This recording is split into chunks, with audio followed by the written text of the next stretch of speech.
देखिए, जिस तरीके से बीजेपी ने ये चुनाव शुरू से ही हम जो देख रहे थे, जैसे उन्होंने हर तरीके से साम-दाम दंड-भेद का इस्तेमाल किया इस चुनाव में, तो ये लोकतंत्र की जीत नहीं, लोकतंत्र की हार है।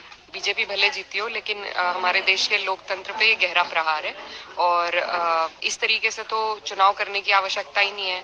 आपने 90 लाख वोट वहाँ से आपने डिलीट कराए हैं, 27 लाख वोटर जो हैं वो अभी भी आवेदन करके बैठे हुए हैं और अंतर अगर आप देखेंगे तो मात्र 13-14 लाख के अंतर से बीजेपी जीती है।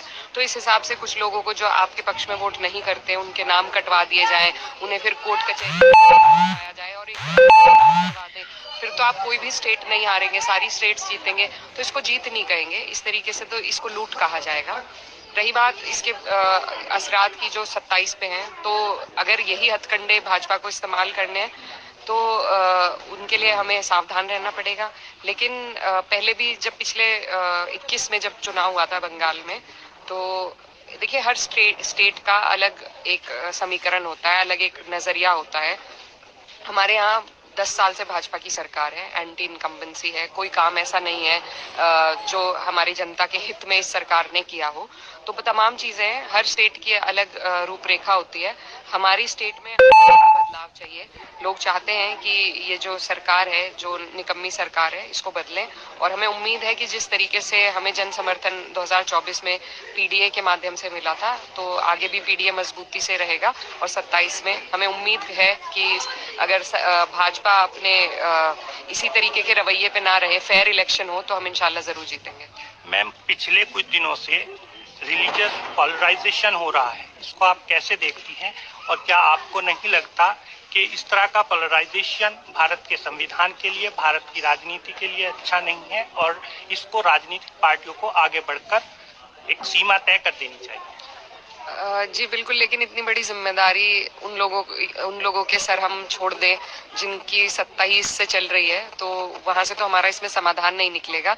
ये जिम्मेदारी तो जनता को लेनी पड़ेगी कि जो भी कोई व्यक्ति आके धर्म की बात करे, अगर कोई नेता है और वो धर्म की बात कर रहा है, तो उसका विरोध होना चाहिए। और अगर कोई धर्म गुरु है जो सत्ता की या राजनीति की बात करता है, तो मेरी समझ में वो भी गलत है। ये दोनों चीजें अपने आप में गलत हैं। हमारे जो लोग हैं, चाहे हिंदू हो, मुसलमान हो, सिख हो, ईसाई हो, सबकी जो बुनियादी समस्याएं हैं वो एक समान होती हैं। हम सभी का फोकस होना चाहिए कि उन बुनियादी समस्याओं का समाधान हम जनता को क्या दे सकते हैं, क्या उपाय उनके लिए निकाल सकते हैं, इस पर हमारा जोर होना चाहिए। और देखिए किसी भी तरह का, चाहे एक्सट्रीमिज्म हो, किसी भी मजहब की तरफ से हो, वो गलत है, ये मेरा मानना है।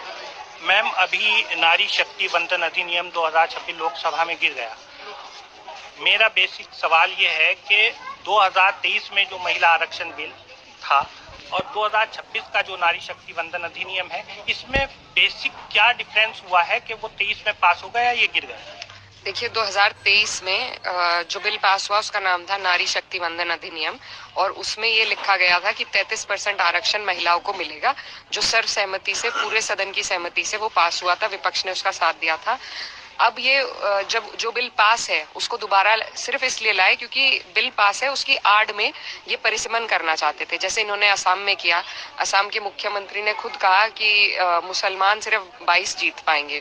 उन्हें कैसे पता है ये? क्योंकि उन्होंने उस हिसाब से वहां का परिसीमन किया है और यही ये महिला आरक्षण की आड़ में करना चाहते